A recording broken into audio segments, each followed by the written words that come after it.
Hello friend, आप सबका स्वागत है हमारे यूट्यूब चैनल स्टडी टीम में। तो चलिए आज की क्लास शुरू करते हैं। और आज की क्लास में हम UP triple S C video और एग्जाम के लिए हिंदी का प्रैक्टिस सेट सॉल्व करेंगे। तो चलिए शुरू करते हैं। तो पहला क्वेश्चन है कि उपरोक्त गद्यांश के आधार पर निम्न प्रश्न के उत्तर दीजिए। गद्यांश का उचित शीर्षक बताइए। ठीक है, हमको बताना है कि इस गद्यांश का उचित शीर्षक क्या है। तो हमारा ऑप्शन है कि प्रातः काल का भ्रमर, ऑप्शन बी है नई स्फूर्ति व चेतना, ऑप्शन सी है प्रातःकालीन शीतल वायु, और ऑप्शन डी है खुली हवा में। तो चलिए इस गद्यांश को पढ़ते हैं और देखते हैं कि इस गद्यांश का उचित शीर्षक क्या है। तो क्या दिया है कि प्रातः काल का भ्रमर स्वास्थ्य के लिए वरदान है। घर की चार दीवारियों से बाहर प्रकृति के रमणीय खुले वातावरण में शुद्ध वायु सेवन करने का अवसर प्राप्त होता है। शरीर में छाया हुआ आलस्य काफूर हो जाता है। वह व्यायाम का दूसरा रूप है। इससे शरीर में नई स्फूर्ति व चेतना पैदा होती है। गर्मियों में प्रातः 5 और सर्दियों में 6 बजे का समय भ्रमर के लिए आदर्श समय है। प्रकृति के उन्मुक्त वातावरण में पर्वतीय प्रदेश में नदी झरने के तट पर बाग बगीचों में प्रातःकालीन शीतल वायु प्राणियों का स्वागत करती है। ठीक है। वृक्षों पर चहकते पक्षी, कोयल की मधुर आवाज, मुस्कुराते फूल तथा उन पर गुंजार करते भौरे मन को प्रसन्न कर देते हैं। सूर्य के आगमन से चारों ओर छाया अंधकार तिरोहित हो जाती है। खुली हवा में सांस लेने से फेफड़े साफ हो जाते हैं। शरीर में शुद्ध रक्त का संचार होता है। भ्रमर से वापस लौटते हुए सूर्य की किरणें स्मरणीय लगती हैं। प्रातः का भ्रमर स्वास्थ्य के लिए सर्वोत्तम और सस्ता उपाय है। तो इस गद्यांश में उचित शीर्षक क्या है? तो इस गद्यांश में उचित शीर्षक ये बताया गया है कि ये क्या है, प्रातःकाल का भ्रमर। ऑप्शन नंबर ए हमारा सही होगा। अगला देखते हैं हम। अधोलिखित गद्यांश को ध्यान पूर्वक पढ़कर प्रश्न संख्या 2 से 5 तक के उत्तर पूछे गए प्रश्नों के आधार पर दीजिए। ठीक है। तो हमारा दूसरा क्या है? तो दूसरा क्वेश्चन है कि उत्साह के भेद किस आधार पर किए गए हैं। ठीक है, हमको बताना है कि उत्साह के भेद किस आधार पर किए गए हैं। तो चलिए हम गद्यांश को पढ़ते हैं और इसका उत्तर देते हैं। तो जिन कर्मों से किसी प्रकार का कष्ट या हानि सहने का साहस अपेक्षित होता है, उन सबके प्रति कंठापूर्ण आनंद उत्साह के अंतर्गत लिया जाता है। कष्ट या हानि के भेद के अनुसार उत्साह के भी भेद हो जाते हैं। कष्ट या हानि के भेद के अनुसार उत्साह के भी भेद हो जाते हैं। तो यहाँ पे क्या है? यहाँ पे हमारा ऑप्शन नंबर डी है। क्या है? कष्ट या हानि के भेद के आधार पे। उत्साह का भेद किसके आधार पे? तो कष्ट या हानि के भेद के आधार पे ऑप्शन नंबर डी हमारा सही होगा। चलिए अगला देखते हैं। अगला है 3 नंबर कि युद्ध वीरता के लिए किस प्रकार की प्रकृति अपेक्षित है। युद्ध वीरता के लिए किस प्रकार की प्रकृति अपेक्षित है? तो ऑप्शन ए चतुराई और भीरुता, ऑप्शन बी है चंचलता और अस्थिरता, ऑप्शन सी है घृष्टता और साहस, और ऑप्शन डी है साहस, प्रयत्न और कष्ट सहने का धीरज। ठीक है, चलिए इसको हम पढ़ते हैं। हमने यहाँ तक पढ़ा था, फिर इसके बाद आगे पढ़ते हैं कि साहित्य मीमांसकों ने इसी दृष्टि से युद्धवीर, दानवीर और दयावीर इत्यादि भेद किए हैं। इनमें सबसे प्राचीन और प्रधान युद्धवीरता है, जिसमें आघात, पीड़ा या मृत्यु की परवाह नहीं रहती। इस प्रकार की वीरता का प्रयोजन अत्यंत प्राचीन काल में चला आ रहा है, जिसमें साहस और प्रयत्न दोनों चरम उत्कर्ष पर पहुंचे हैं। पर केवल कष्ट या पीड़ा सहन करने से साहस में ही उत्साह का स्वरूप स्फूर्ति नहीं होता। उसके साथ आनंदपूर्ण प्रयत्न या उसकी उत्काष्ठा का योग चाहिए। तो हमारा ऑप्शन कौन सा इसमें सही होगा? युद्ध वीरता के लिए किस प्रकार की प्रकृति अपेक्षित है? तो युद्ध वीरता के लिए साहस, प्रयत्न और कष्ट सहने की धीरज क्या है, ये प्रकृति हमको अपेक्षित है। ठीक है, ऑप्शन नंबर डी हमारा सही होगा। चलिए आगे देखते हैं हम। आगे है साहित्य मीमांसकों ने वीरता के कौन कौन से भेद किए हैं। साहित्य मीमांसकों ने वीरता के कौन कौन से भेद किए हैं? तो ऑप्शन ए है युद्धवीर, ऑप्शन ए युद्धवीर, दानवीर और दयावीर, ऑप्शन बी है कर्मवीर और धर्मवीर, ऑप्शन सी है अध्यायवसायी और ईमानदार, और ऑप्शन डी है सूरवीर और परिश्रमी। तो साहित्य मीमांसाओं ने वीरता के कौन कौन से भेद किए हैं? तो यहाँ पे क्या दिया है कि साहित्य मीमांसाओं ने इस दृष्टि से युद्धवीर, दानवीर और दयावीर इत्यादि भेद किए हैं। तो कौन सा ऑप्शन सही होगा? ऑप्शन नंबर ए हमारा सही होगा। चलिए आगे देखते हैं हम। अगला है उत्कंठापूर्ण आनंद किसके अंतर्गत लिया जाता है? उत्कंठापूर्ण आनंद किसके अंतर्गत लिया जाता है? तो ऑप्शन ए उत्साह के अंतर्गत, ऑप्शन बी है वीरता के अंतर्गत, ऑप्शन सी है युद्ध के अंतर्गत, और ऑप्शन डी है दान के अंतर्गत। तो कौन सा ऑप्शन सही होगा यहाँ पे? तो यहाँ पे दिया है कि उन सब के प्रति उत्कंठापूर्ण आनंद उत्साह के अंतर्गत लिया जाता है। ठीक है, यहाँ पे दिया है क्या है कि उत्साह के अंतर्गत लिया जाता है। तो ऑप्शन नंबर ए हमारा सही होगा। ठीक है, चलिए आगे बढ़ते हैं। अगला क्वेश्चन है, भारत सरकार की ओर से विदेशी सरकारों, उनके राजदूतावासों, अंतर्राष्ट्रीय संगठनों तथा स्वदेश स्थित कार्यालयों को जो पत्र लिखे जाते हैं वे किस श्रेणी में आते हैं? ठीक है, तो हमारा ऑप्शन है अधिसूचना, ऑप्शन बी अनुस्मारक पत्र, और ऑप्शन सी है आदेश, और ऑप्शन डी है सरकारी पत्र। तो भारतीय सरकार की ओर से विदेशी सरकारों, उनके राजदूतावासों और अंतर्राष्ट्रीय संगठनों तथा स्वदेश स्थित कार्यालयों को जो पत्र लिखा जाता है वो किस श्रेणी में आता है? तो वो आएगा सरकारी पत्र में। ऑप्शन नंबर डी सही होगा। अगला है, जब किसी अधिकारी का ध्यान किसी सरकारी मामले की ओर व्यक्तिगत तौर पर आकर्षित करना होता है तब किस तरह के पत्र लिखे जाते हैं? ठीक है, हमको बताना है कि जब किसी अधिकारी का ध्यान किसी सरकारी मामलों की ओर व्यक्तिगत तौर पर आकर्षित करना होता है तब किस तरह के पत्र लिखे जाते हैं? तो ऑप्शन ए अर्धशासकीय पत्र, ऑप्शन बी है कार्यालयीय ज्ञापन, ऑप्शन सी है टिप्पणी, और ऑप्शन डी है शासकीय पत्र। तो कौन सा ऑप्शन सही होगा? तो जब किसी अधिकारी का ध्यान किसी सरकारी मामलों की ओर व्यक्तिगत तौर पर आकर्षित करना होता है तो उसको हम कैसा पत्र लिखते हैं? तो उसको हम अर्धशासकीय पत्र लिखते हैं। ऑप्शन नंबर ए सही होगा। चलिए आगे देखते हैं। आगे, किसका प्रयोग तब किया जाता है जब कोई पत्र मूल रूप में प्रेषक को वापस लौटाया जाता है? किसका प्रयोग तब किया जाता है जब कोई पत्र मूल रूप से प्रेषक को वापस लौटाया जाता है? तो ऑप्शन ए है संकल्प, ऑप्शन बी है पृष्ठांकन, और ऑप्शन सी है द्रुत पत्र, और ऑप्शन डी है अनुस्मारक। तो किसका प्रयोग किया जाता है जब कोई पत्र मूल रूप से प्रेषक को वापस लौटाया जाता है? तो वो ऑप्शन नंबर बी होगा, वहाँ पृष्ठांकन का प्रयोग किया जाता है। ऑप्शन नंबर बी हमारा सही होगा। अगला है, किसी संदर्भ या विषय वस्तु का कम से कम शब्दों में तथ्यपूर्ण एवं सुस्पष्ट पुनर्लेखन क्या कहलाता है? किसी संदर्भ या विषय वस्तु का कम से कम शब्दों में तथ्यपूर्ण एवं सुस्पष्ट पुनर्लेखन क्या कहलाता है? तो ऑप्शन ए संक्षेपण, ऑप्शन बी है पल्लवन, ऑप्शन सी है टिप्पण, और ऑप्शन डी है विशेष। तो कौन सा ऑप्शन सही होगा इसमें? तो ये होगा संक्षेपण। ऑप्शन नंबर ए सही होगा। चलिए आगे देखते हैं हम। हिंदी भाषा में कितने स्वर हैं? हिंदी भाषा में कितने स्वर होते हैं वो हमको बताना है। तो ऑप्शन ए 14, ऑप्शन बी है 11, ऑप्शन सी है 13, और ऑप्शन डी है 5। तो हिंदी वर्णमाला में कितने स्वर होते हैं? तो हिंदी वर्णमाला में कुल 11 स्वर होते हैं। ऑप्शन नंबर बी सही होगा। हिंदी में ध्वनियाँ कितने प्रकार की होती हैं? हिंदी में ध्वनियाँ कितने प्रकार की होती हैं? तो ऑप्शन ए है 2, ऑप्शन बी है 4, ऑप्शन सी है 6, और ऑप्शन डी है 8। तो हिंदी में ध्वनियाँ कितने प्रकार की होती हैं? तो हिंदी में ध्वनियाँ 2 प्रकार की होती हैं। ऑप्शन नंबर ए हमारा सही होगा। अगला देखते हैं हम। अगला है, वर्ण तालिका के अनुसार ह्रस्व, दीर्घ और प्लुत क्या है? वर्ण तालिका के अनुसार ह्रस्व, दीर्घ और प्लुत क्या है?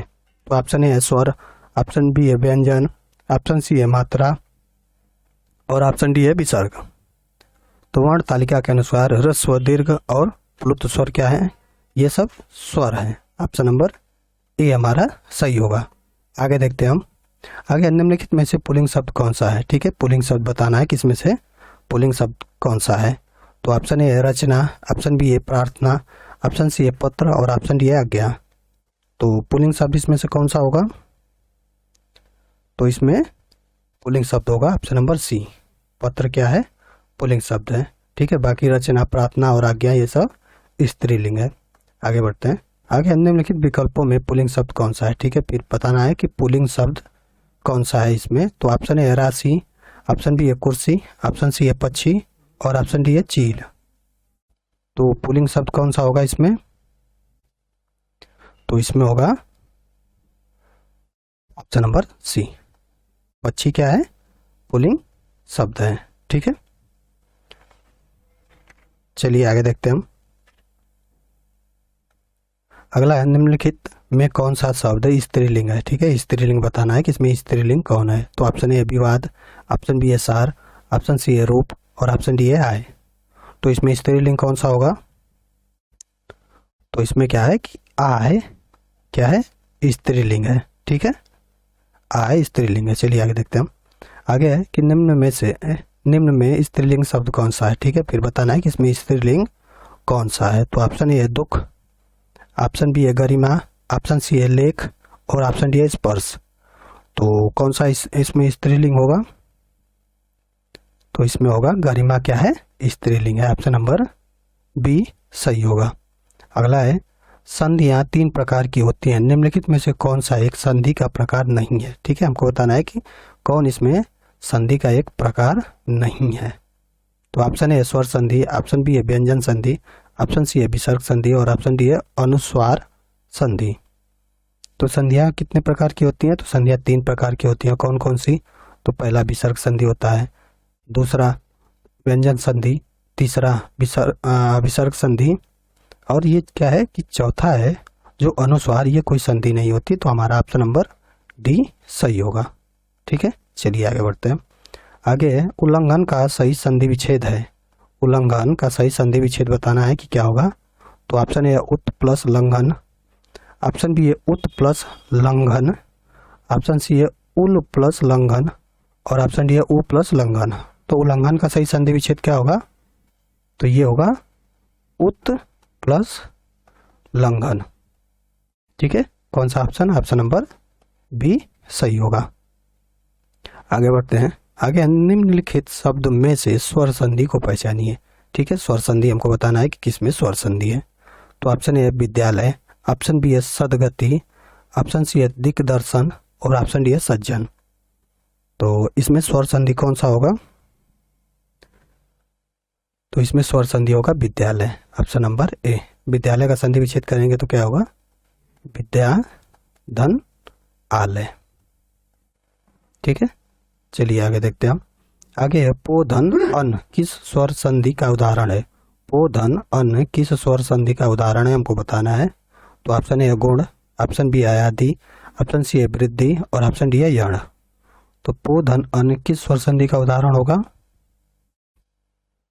तो ये होगा अयादि संधि। ठीक है, ऑप्शन नंबर बी सही होगा। अगला देखते हैं हम। यथा विधि में कौन सा समास है। यथा विधि में कौन सा समास है।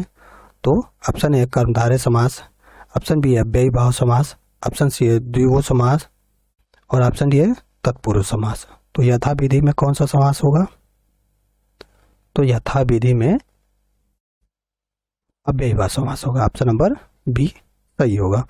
अगला देखते हैं। अगला है गुरुदेव शब्द में समास है। गुरुदेव शब्द में कौन सा समास है। तो ऑप्शन ए अव्ययी भाव समास, ऑप्शन बी है तत्पुरुष समास, ऑप्शन सी है बहुब्रीहि समास और ऑप्शन डी है कर्मधारय समास। तो गुरुदेव में कौन सा समास होगा। तो गुरुदेव में होगा हमारा कर्मधारय समास, ऑप्शन नंबर डी सही होगा। अगला देखते हैं। अगला है अधिमानता में प्रयुक्त उपसर्ग। अधिमानता में हमको उपसर्ग बताना है कि क्या उपसर्ग लगा है। तो ऑप्शन ए है अ, ऑप्शन बी है अध, ऑप्शन सी है अधि और ऑप्शन डी है ता। तो अधिमानता में कौन सा उपसर्ग है। तो इसमें है अधि, ऑप्शन नंबर सी सही होगा। आगे बढ़ते हैं। आगे है संकल्प शब्द में उपसर्ग बताइए। संकल्प शब्द में उपसर्ग क्या होगा वो बताना है। तो ऑप्शन ए है सम, ऑप्शन बी है शक, ऑप्शन सी है सन और ऑप्शन डी है संक। तो संकल्प में उपसर्ग क्या होगा? तो ये होगा सम उपसर्ग। ऑप्शन नंबर ए सही होगा। अगला है औपचारिक शब्द में प्रत्यय लगा है। औपचारिक शब्द में प्रत्यय बताना है कि प्रत्यय क्या लगा है। तो ऑप्शन ए है अ, ऑप्शन बी है क, ऑप्शन सी है इक और ऑप्शन डी है इक। तो औपचारिक में प्रत्यय क्या लगा है? तो इसमें लगा है इक प्रत्यय। ये ऑप्शन नंबर सी सही होगा। आगे देखते हैं। आगे निम्नलिखित में से किस शब्द में नी प्रत्यय नहीं लगा है? ठीक है, आपको बताना है कि जो किस में नी प्रत्यय नहीं लगा है। तो ऑप्शन ए है शेरनी, ऑप्शन बी है मोरनी, ऑप्शन सी है नौकरानी और ऑप्शन डी है कुटनी। तो इसमें किस में नी प्रत्यय नहीं लगा है? कौन सा ऑप्शन सही होगा इसमें? तो ये होगा नौकरानी में क्या है? नी प्रत्यय नहीं लगा है। इसमें कौन सा क्या प्रत्यय लगा है?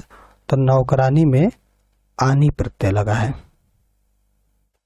ठीक है, तो इसमें आनी प्रत्यय लगा है, इसमें नी प्रत्यय नहीं लगा है। तो ऑप्शन नंबर सी हमारा सही होगा। चलिए आगे देखते हैं।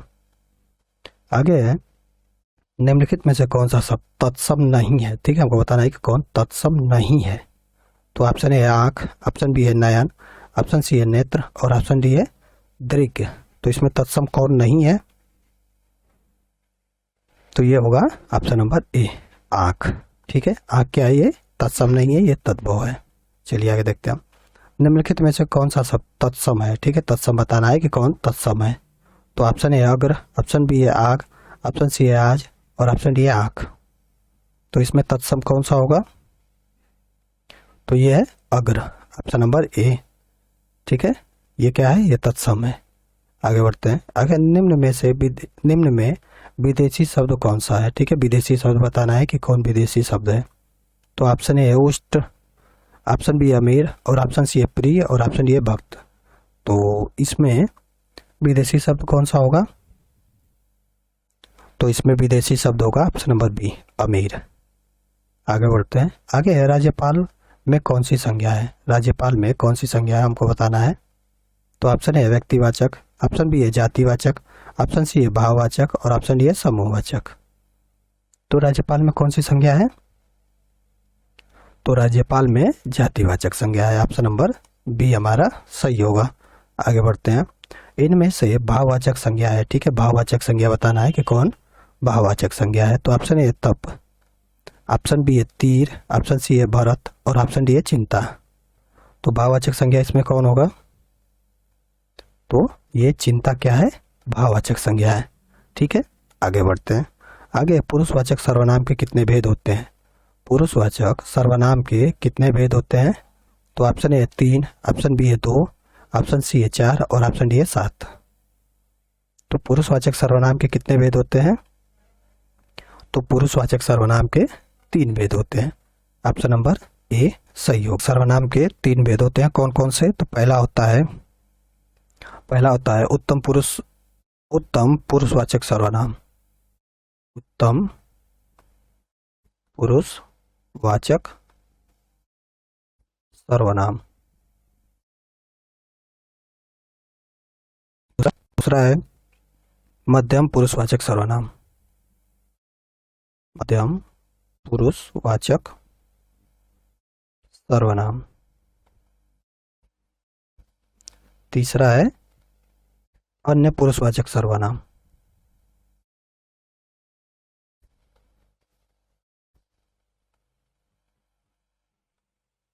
ठीक है, चलिए अब देखते हैं कि इसमें और क्या क्या आता है। तो उत्तम पुरुषवाचक सर्वनाम क्या होता है? तो इसमें आता है मैं, हम।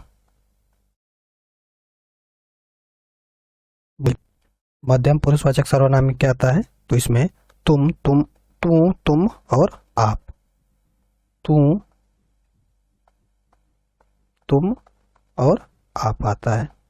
और वही अन्य पुरुषवाचक सर्वनाम में क्या होता है? तो ये इसमें होता है यह, वह, ये और वे। ये क्या है? ये पुरुषवाचक सर्वनाम के 3 भेद हैं। ठीक है, चलिए आगे देखते हैं हम। क्वेश्चन है, अगला है पापी में कौन सा विशेषण है? पापी में हमको विशेषण बताना है कि कौन सा विशेषण है। तो ऑप्शन ए संख्यावाची विशेषण, ऑप्शन बी है सार्वनामिक विशेषण, और ऑप्शन डी है गुणवाचक विशेषण, और ऑप्शन डी है परिमाणवाचक विशेषण। तो पापी में कैसा विशेषण है? तो पापी में क्या है? गुणवाचक विशेषण है। ऑप्शन नंबर सी हमारा सही होगा। ठीक है, आगे देखते हैं। आगे निम्न में से कौन सा क्रिया विशेषण का भेद नहीं है? ठीक है, हमको बताना है कि कौन क्रिया विशेषण का भेद नहीं है। तो ऑप्शन ए स्थानवाचक, ऑप्शन बी है परिमाणवाचक, ऑप्शन सी है जातिवाचक, और ऑप्शन डी है रीतिवाचक। तो कौन सा ऑप्शन सही होगा? तो इसमें क्रिया विशेषण कौन नहीं है हमको बताना है। तो ये क्या है? ये जातिवाचक क्या है? क्रिया विशेषण नहीं है। ऑप्शन नंबर सी सही होगा। आगे देखते हैं हम।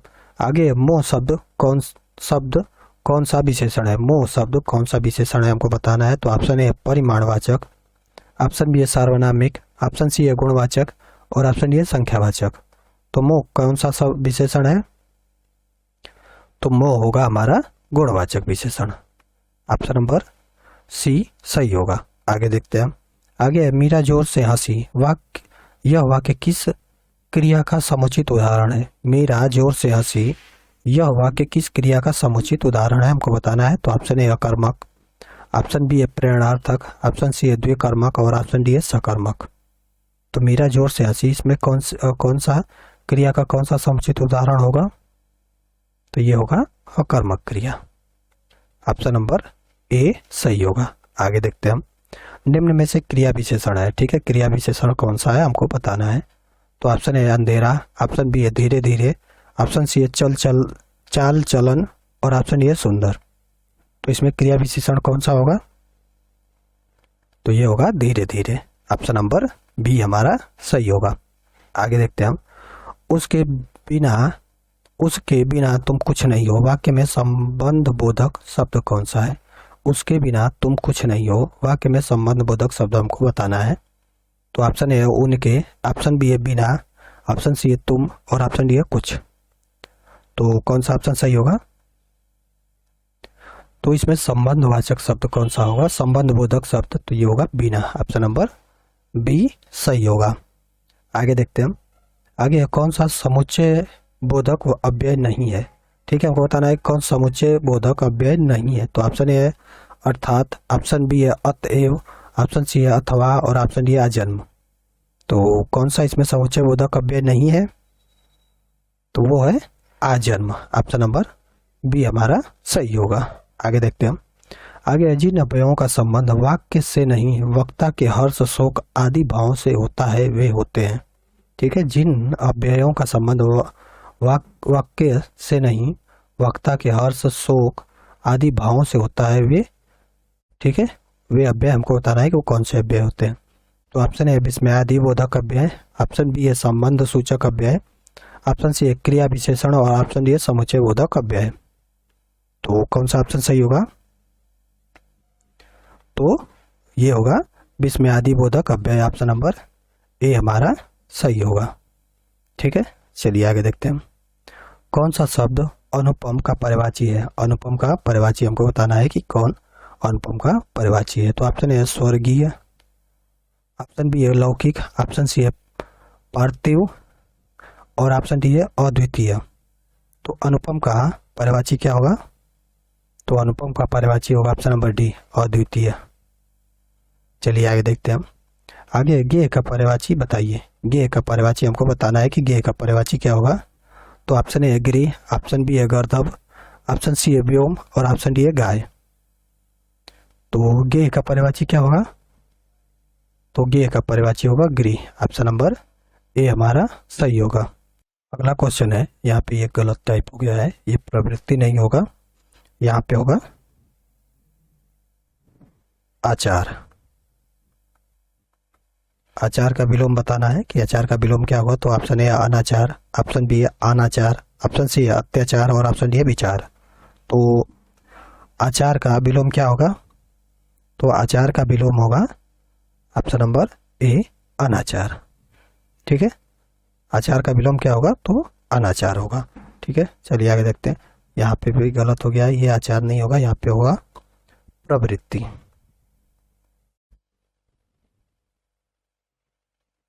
ठीक है, तो प्रवृत्ति का विलोम बताना है। तो ऑप्शन ए आवृत्ति, ऑप्शन सी वृत्ति, ऑप्शन सी निवृत्ति और ऑप्शन डी स्ववृत्ति। तो प्रवृत्ति का विलोम क्या होगा? तो प्रवृत्ति का विलोम होगा हमारा निवृत्ति। ऑप्शन नंबर सी सही होगा। चलिए आगे देखते हैं। आगे है अवली, आवली, आविल, अवली, आविल शब्द युग्म का सही अर्थ है। ठीक है, हमको इसका सही अर्थ बताना है। तो ऑप्शन ए भंवरा जल, ऑप्शन बी है नदी गंगा, ऑप्शन सी है पंक्ति मित्र और ऑप्शन डी है पंक्ति गंगा। तो अवली आविल का सही अर्थ क्या होगा? तो अवली आविल का सही अर्थ होगा ऑप्शन नंबर डी, पंक्ति गंगा। ठीक है, आगे देखते हैं हम। आगे है बलि, बलि शब्द युग्म का सही अर्थ है। ठीक है, बलि, बलि शब्द युग्म का सही अर्थ बताना है। तो ऑप्शन ए है बलिदान वीर, ऑप्शन बी है बलिदान बाली, ऑप्शन सी है करवट बाली और ऑप्शन डी है बलिदान वली। तो कौन सा ऑप्शन सही होगा इसमें? तो बलि वली का क्या होगा सही अर्थ? तो ये होगा बलिदान वीर। ऑप्शन नंबर ए सही होगा। चलिए आगे देखते हैं। आगे है प्रत्यय शब्द व शब्दांश से जो। ठीक है, प्रत्यय शब्द व शब्दांश से जो।